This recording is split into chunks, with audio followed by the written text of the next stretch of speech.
A simple woman kicked out of car. Dealership next day her billionaire. Husband makes them. Regret it morning light streamed through. The kitchen windows of the Blackwood. Residence Thomas checked his watch 6:45 a.m. as he reviewed the Singapore investment proposal one last time after 3 years of negotiations. Today was the day. 40 million square feet of development. Rights hung in the balance. Caroline entered the kitchen, her hair pulled back, dressed in a simple gray polo and jeans. She poured herself coffee, eyeing the documents scattered across their kitchen island. Ready for the big day, she asked, kissing Thomas's cheek. As ready as I'll ever be, he replied, gathering the papers. The Mitchell Tower deal could change everything. International expansion, new investor relationships. Caroline smiled, understanding the weight of this day for him. I'm heading to that dealership today, by the way. Time to retire the sedan. Thomas looked up, his brow furrowing slightly. Today I would go with you, but this meeting is exactly why I'm going alone. Caroline finished his sentence. You've been preparing for months. The last thing you need is to spend hours at a car dealership watching me test drive vehicles I could rescue.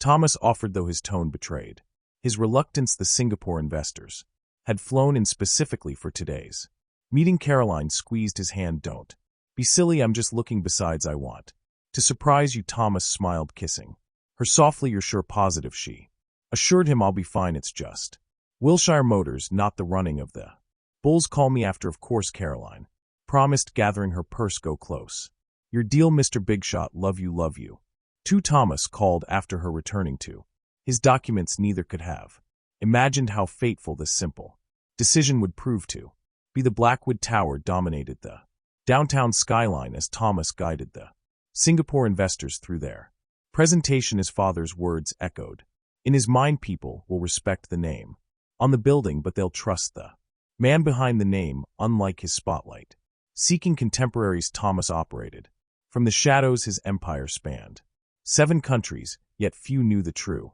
extent of his holdings. The Mitchell Towers will redefine waterfront living, he explained smoothly, addressing Mr.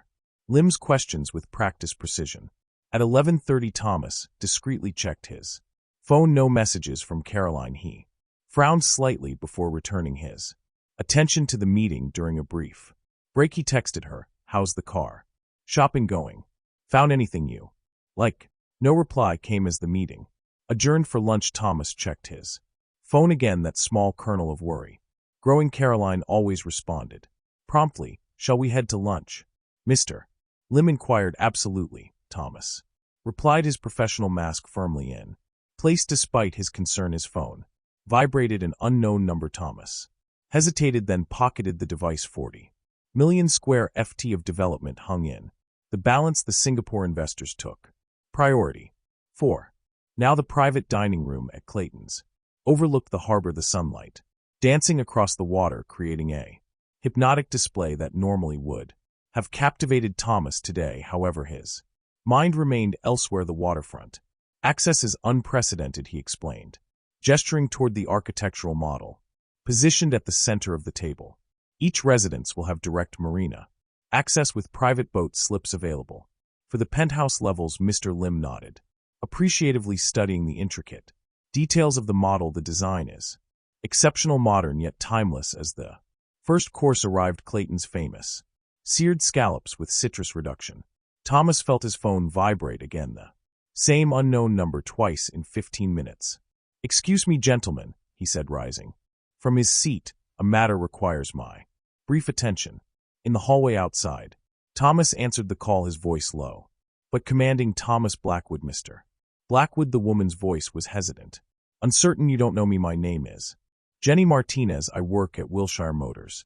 Thomas's grip tightened on the phone. Is this about my wife? Yes, sir. A pause. I'm calling because, well, something happened that shouldn't have. Mrs. Blackwood was here earlier and she was treated inappropriately. The hallway suddenly seemed colder, explained Thomas, said, his voice dangerously quiet. She came in looking at the new European models. Our sales manager, Mr. Harrington, and some of the senior sales team. Jenny's voice faltered. They made assumptions based on how she was dressed. They escorted her out, sir, said she was wasting their time. Thomas closed his eyes, a surge of anger threatening his carefully Maintain composure, where is my wife? Now she left about 20 minutes ago, she. Forgot her phone, that's how I got your number. I'm so sorry, Mr. Blackwood, I tried to intervene, but by the time I realized what was happening, what exactly did they say to her? Thomas's voice was controlled, but ice-cold. Jenny hesitated. They called her. They said she was just poor and couldn't afford to waste their time, that she should try the used lot down the street. Thomas's jaw tightened, the muscle they're flexing visibly. I see, Mr. Harrington laughed about it afterwards. Sir said they get time wasters like her all the time. I couldn't let it stand. It wasn't right. No, Thomas agreed, his mind already calculating, planning it. Wasn't Ms. Martinez? Is there somewhere I can reach you later? Not at the dealership. Yes, sir. She gave him her personal number. Are you going to call Mrs. Blackwood? She seemed really upset when she left. I'll handle it, Thomas assured her, his tone softening slightly. And Ms. Martinez, thank you for your integrity. It won't be forgotten. Thomas ended the call, standing motionless in the hallway for several seconds. The anger coursing through him was unlike anything he'd felt in years. Cold, precise focus. This wasn't the hot flash of ordinary rage, but something deeper, more dangerous. They had humiliated Caroline. His Caroline. He dialed her cell, but of course there was no answer. Her phone was still at the dealership. He tried their home number next. No answer there either. She was likely still driving. For a moment he considered leaving immediately, but decades of business discipline held him in check. Making a scene now would only complicate matters. No, this required calculation, not impulse. Thomas straightened his tie, composed his features, and returned to the dining room. My apologies, gentlemen, he said smoothly. A minor issue with one of our properties. Nothing serious, I hope. Mr. Lim inquired. Thomas's smile didn't reach his eyes. Nothing I can't resolve. Now, where were we? The lunch continued, but inside Thomas was already formulating a plan. Wilshire Motors would soon learn the cost of their mistake. The Singapore group departed at 3:30 p.m. The preliminary agreement signed and celebrated with handshakes and promises of future collaboration. Thomas maintained his professional demeanor throughout, not a hint of his internal turmoil visible to the outside world. The moment they left, he summoned Rebecca to his office. Cancel everything for tomorrow, he instructed, and get me everything you can find on Wilshire Motors ownership structure, financial health, any outstanding loans or legal issues. Rebecca, accustomed to Thomas's occasionally cryptic requests, simply nodded. Anything specific I should look for problems? Thomas replied, his voice calm but with an edge that made Rebecca glance up from her tablet. Is everything all right, Mr. Blackwood? For a moment Thomas considered his response. Rebecca had been with him for 12 years, longer than anyone except Caroline. No, he admitted, but it will be also have security retrieve Caroline's phone from Wilshire Motors. Don't mention my name or hers, just say an employee reported finding it. As Rebecca left, Thomas turned to his computer. Within minutes he had access to the preliminary information on Wilshire Motors, a franchise operation, part of a larger dealer group, headquartered in Chicago. The local ownership was a holding company, Westfield Automotive Partners. Thomas made 3 phone calls. The first was to Marcus Chun, his head of security. I need surveillance on Wilshire Motors, discreet.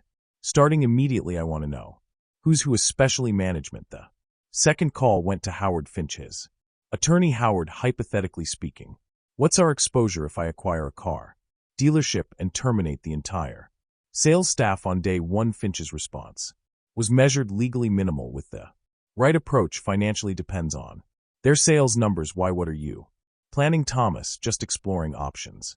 Send me the framework. The third call was to David Wallace, his most trusted investigator. David, I need dirt on a sales manager named Harrington at Wilshire Motors. The more compromising, the better. By morning, with the wheels in motion, Thomas finally allowed himself to focus fully on Caroline. He'd called home twice more with no answer. His concern was growing. It wasn't like her to be unreachable for this long, especially after she'd promised to call. He left the office earlier than usual, instructing his driver to take him home directly. Rough day, Mr. Blackwood? Frank asked, catching Thomas's reflection in the rear-view mirror. Complicated, Thomas replied, gazing out at the city streets. Frank, have you ever wanted to teach someone a lesson they'd never forget? The older man chuckled. More Times than I can count usually though I find the universe has its own way of settling scores. Sometimes the universe needs a helping hand, Thomas murmured. As the car glided through the afternoon traffic, Thomas found himself revisiting the morning's conversation with Caroline. If he'd gone with her, none of this would have happened. He could have prevented. Her pain saved her from humiliation. The realization twisted in his gut like a knife. He'd been so focused on the Singapore deal, millions of dollars, international prestige, that he'd let Caroline face the mundane task of car shopping alone, and she'd suffered for it. Never again, he promised himself, never again would business take priority over protecting her. The car turned into their neighborhood, an exclusive enclave where sprawling estates were hidden behind mature trees and tasteful security features. As they approached the Blackwood residence, Thomas spotted Caroline's sedan in the driveway. Relief washed over him, followed immediately by renewed determination. She was home. She was safe. Now he could focus on making Wilshire Motors pay for what they'd done. The house was quiet when Thomas entered, the familiar comfort of their home now tinged with an unfamiliar tension. He found Caroline in their son room, curled up in the oversized chair that overlooked their gardens, a book open but clearly unread in her lap. "Caroline," he called softly, setting his briefcase down. She looked up, her eyes meeting his. Thomas felt a fresh surge of anger at the hurt he saw there. Caroline, brilliant, confident Caroline, had been diminished somehow. "You're home early," she observed, her voice uncharacteristically subdued. Thomas crossed the room, kneeling beside her chair. "Jenny Martinez called me." Understanding dawned on Caroline's face. She seemed like the only decent person there. "Why didn't you call me?" Thomas asked, gently taking her hand in his. Caroline's gaze dropped to their intertwined fingers. "Your meeting, I didn't want to disturb you with something so trivial." "Nothing about you is trivial to me." Thomas's voice was firm. "Tell me what happened." "Everything." Caroline took a deep breath, then began to recount her experience. She'd arrived at Wilshire Motors around 10:30 a.m., excited to explore their selection of luxury cars. At first she'd wandered the showroom undisturbed, examining different models, sitting in a few that caught her. I was looking at that new German sedan, the one with the advanced safety features we talked about," she explained. "That's when he approached me." He was Bradley Harrington, the sales manager, a man in his 50s with an expensive watch and an air of superiority that Caroline had disliked immediately. "Can I help you find something in your price range?" he'd asked, his tone condescending. Caroline had explained she was interested in the sedan, perhaps taking it for a test drive. Harrington laughed. Caroline continued, her voice tightening at the memory. "Actually laughed right in my face. Then he said, this vehicle starts at $85,000. Perhaps you'd be more comfortable at our budget lot across town." Thomas's jaw clenched, but he remained silent, allowing her to continue. "I told him I was perfectly aware of the price and I'd still like to test drive it." That's when he called over 2 other salesmen. They surrounded me, Thomas, like I was some kind of threat. The 3 men had essentially herded Caroline toward the exit, making loud comments about time wasters and window shoppers for everyone to hear. The worst part, Caroline said, her voice breaking slightly, was when Harrington put his hand on my back to push me toward the door. He leaned in and whispered, "We don't serve your kind here. This isn't a charity case lot." Thomas felt his blood run cold. Those were his exact words. Caroline nodded. "I've never felt so small, so insignificant, and it wasn't even about the money, Thomas. It was the way they looked at me, like I was nothing, like I didn't deserve basic respect." Thomas stood, his movements deliberate as he paced the sunroom. "Did anyone else witness this?" "Everyone in the showroom," Caroline replied. "There was an older couple looking at SUVs. A few other customers. No one said anything. Some even seemed amused." Thomas stopped pacing, turning to face his wife. "I'm so sorry, Caroline. I should have been there." She shook her head. "You had your meeting. The Singapore deal doesn't matter," Thomas interrupted. "Not compared to this." "Did you sign the agreement?" Caroline asked, despite everything she still cared about his work, his achievements. It only strengthened his resolve. "We did," Thomas confirmed, "but that's not important right now." "It is to me," Caroline insisted. "I don't want what happened today to overshadow what you've accomplished." Thomas sat beside her, taking both her hands and his. "You know what my father always said about money. Caroline smiled faintly that it's a terrible master, but an excellent servant. Exactly, and tomorrow it's going to serve us very well. Caroline's brow furrowed. What do you mean? I mean, Thomas said, his voice calm but resolute, that Bradley, Harrington and Wilshire Motors are about to learn a very expensive lesson in customer service. Thomas, Caroline cautioned, don't do anything rash. Rash, no. Thomas smiled, though there was a steeliness behind it that Caroline recognized from his rare moments of true anger. Everything I do will be carefully considered, meticulously planned, and absolutely within the bounds of the law. He stood, kissing her forehead. Gently. Now, why don't I make us some dinner? Then you can help me brainstorm exactly how to make Wilshire Motors regret the day they decided my wife wasn't worth their time. For the first time since he'd arrived home, Caroline smiled genuinely. You're planning something devious, aren't you? Not devious, Thomas corrected, just instructive. A lesson in consequences. As Thomas headed to the kitchen, his mind was already racing with possibilities. Tomorrow would be a day Bradley Harrington would never forget of. That Thomas was absolutely certain. Midnight found in his study the soft glow of computer screens illuminating his determined face. Each keystroke, each phone call was another piece of the intricate justice he was crafting. Surveillance is in place, Marcus confirmed over the speakerphone. 6 actors will arrive at different intervals tomorrow, and Jenny Martinez protected as you requested. Thomas nodded, reviewing Harrington's personnel file. 3 previous discrimination complaints, all quietly settled. The pattern was clear. Thomas. Caroline stood in the doorway, her presence softening his resolve momentarily. Did I wake you? She approached, studying the screens. This isn't about revenge, is it? No, he assured her, taking her hand. It's about justice, about ensuring no one else feels what you felt today. Caroline touched his face gently. Just remember why you're doing this, I promise. As she returned to bed, Thomas finalized his plan. By tomorrow evening, Bradley Harrington would learn the true cost of prejudice. The morning sun glinted off the polished vehicles in Wilshire Motors showroom as Thomas parked his Tesla several blocks away. His usual driver was conspicuously absent today, required a different approach. Thomas had dressed with deliberate care, faded jeans with a small tear at the knee, scuffed work boots, and a plain gray sweatshirt that had seen better days. His normally impeccable hair was slightly disheveled,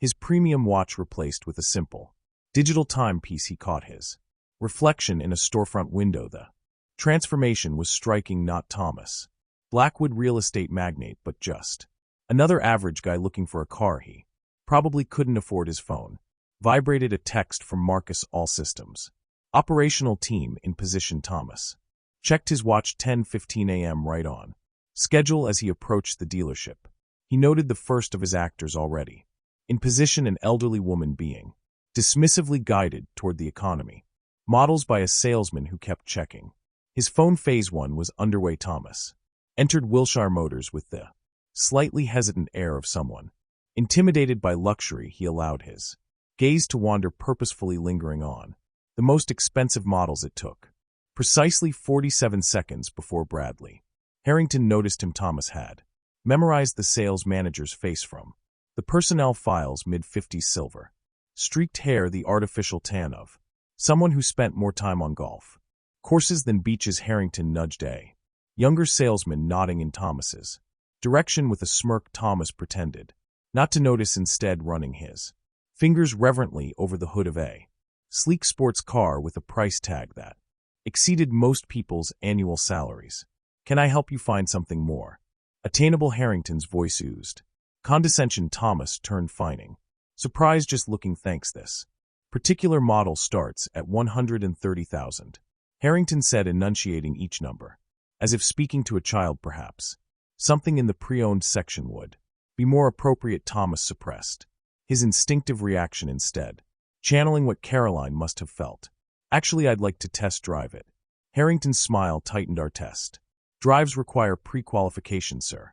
Proof of income, credit check. That's not what your website says. Thomas maintained his calm demeanor. It says test drives are available to all prospective customers. 2 other salesmen drifted over, flanking Harrington in a move Thomas recognized from Caroline's description. The triangle formation, designed to intimidate. Look, Harrington said, dropping all pretense of courtesy. We both know you're not buying this car. Let's not waste each other's time. How do you know what I can afford? Thomas asked, genuinely curious despite knowing exactly what would come next. Harrington's eyes flicked over Thomas's. Attire, his smile turning cruel. Let's just say, experience, Thomas echoed in. Recognizing time wasters, Harrington clarified, people who clearly don't belong in an establishment like this. And there it was, the same prejudice Caroline had face laid bare without shame or awareness. Thomas checked his watch again. 10:23 a.m. Phase 2 could now begin. People who don't belong in an establishment like this. The words hung in the air between them, a perfect mirror of what Caroline had endured. Thomas absorbed the sting, feeling a deeper understanding of his wife's humiliation wash over him. I see, Thomas said quietly, and you can tell that just by looking at me. Harrington exchanged smug glances with his colleagues. Look, buddy, we deal with this everyday people. Come in wanting to play make-believe with cars they can't afford. Meanwhile, serious customers are kept waiting as if on cue. The elderly woman across the showroom raised her voice. Excuse me, I've been waiting for 20 minutes to discuss the luxury sedan. The young salesman attending her looked flustered. Ma'am, as I explained, that vehicle might be out of your price range. And how would you know my price range? She demanded, her refined voice carrying perfectly across the showroom. Thomas recognized Mrs. Fontaine, a retired Broadway actress and friend of Caroline's mother, now delivering the performance of a lifetime. Simultaneously, a well-dressed black couple by the SUVs were being directed to the economy vehicles, despite clearly stating their 6-figure budget. The showroom was transforming into a tableau of discrimination, carefully orchestrated, yet genuine in its exposure of Wilshire Motors' systemic problems through the glass doors. Thomas spotted a news van pulling up. What's happening? Harrington muttered, his attention momentarily diverted. Thomas checked his watch again. 10:28 a.m. Justice, he answered simply as the doors opened. Louise Gardner entered, cameraman in tow, her press credentials prominently displayed. We're doing a special report on discriminatory practices in luxury retail, she announced, heading straight for the elderly woman. I understand you've experienced some issues today. Harrington's face drained of color. This is private property with public access, Louise countered smoothly. We've received multiple complaints about Wilshire Motors this morning alone. Other customers Thomas's carefully selected actors began sharing their experiences, each story building upon the last. The real customers in the showroom watched in stunned silence, some nodding in recognition. Harrington turned to Thomas, confusion giving way to suspicion. Who are you? Thomas straightened, dropping the hesitant demeanor completely. His posture shifted, his eyes sharpened, and even in his casual clothes an unmistakable aura of authority emerged. Someone you should have treated with respect, he replied, just like everyone else who walks through your doors. The transformation was subtle, yet unmistakable, though still dressed in worn jeans and a sweatshirt. Thomas now carried himself with the natural command of someone accustomed to being obeyed. What is this? Harrington demanded, glancing nervously between Thomas and the gathering media crew. Thomas studied him with the calm assessment of a man calculating value not of cars but of character. This, he said, voice pitched to carry across the now silent showroom, is a lesson in appearances. From the entrance a new figure appeared, Caroline, elegant in a simple dress, her quiet dignity a stark contrast to the chaos unfolding yesterday. Thomas continued, this woman, my wife, came here looking for a particular car instead of service. She received humiliation instead of respect. She was escorted out. Recognition dawned on Harrington's face. Look, there must be some misunderstanding. There's no misunderstanding, Thomas interrupted. It's all on camera, every word, every dismissive gesture. On cue, Marcus appeared, with a tablet displaying footage from yesterday. Harrington's sneering face, his hand on Caroline's back, pushing her toward the exit. My name is Thomas Blackwood, he announced. My company just acquired Westfield Automotive Partners, your parent company, as of 9 o'clock this morning. The silence that followed was absolute. Effectively, Thomas continued, I'm your new boss, or I would be if you still had a job here. Harrington's face crumpled. You can't just I have. It's done. Thomas turned to the stunned Sales floor. As for the rest of you, Jenny Martinez will be your new sales manager. Effective immediately. Those who wish to remain employed will undergo mandatory sensitivity training. Those who don't, he gestured toward the door. The message couldn't have been clearer. 1 week later, Thomas and Caroline sat on their terrace enjoying the warm evening air. The Wall Street Journal lay open between them, a small headline on the business page: Blackwood Properties launches diversity initiative across automotive subsidiaries. You've started something bigger than just firing one prejudice manager, Caroline observed, sipping her tea. Thomas nodded, his expression thoughtful. Jenny Martinez called this morning applications from minority candidates are up 60% since the changes, and Harrington working at his brother-in-law's used car lot in Tucson. Thomas allowed himself a small smile. Apparently luxury dealerships are hesitant to hire someone with his reputation. Caroline reached across the table, taking his hand. You know what impressed me most? That you didn't just punish the guilty, you created opportunities for good people. It was true beyond firing Harrington. Thomas had promoted Jenny Martinez, instituted a blind application process for sales positions, and established a scholarship for minority students pursuing business degrees. I kept thinking about what my father always said, Thomas admitted. Success isn't measured by what you accumulate, but by what you give back. He gazed out at their garden twilight, shadows lengthening across the manicured lawn. When I saw how they treated you, someone I love, it made me realize how many others face that same prejudice. Everyday people without the resources to fight back, so you fought for them too. Caroline finished, tried to anyway. They sat in comfortable silence, hands still intertwined, until Caroline spoke again. I finally picked a car. By the way, Thomas raised an eyebrow. From our dealership. I hope. Of course, Jenny was very helpful. Caroline smiled, though I suspect the owner might have given me a discount. Thomas laughed, pulling her close. The owner's wife gets whatever she wants. In the end, it wasn't about wealth or power. It was about dignity and ensuring everyone received the respect they deserved, regardless of how they dressed or what they drove. Some lessons, Thomas reflected, were worth every penny. If this story touched your heart, remember that dignity isn't determined by appearance, but by how we treat one another. Have you ever been judged unfairly or witness someone who was? Share your experience in the comments below. Subscribe for more stories that remind us appearances can be deceiving, and sometimes justice wears unexpected clothing. Let us know where you're watching from, whether it's Florida or Alaska. We're building a community that stands against prejudice, one story at a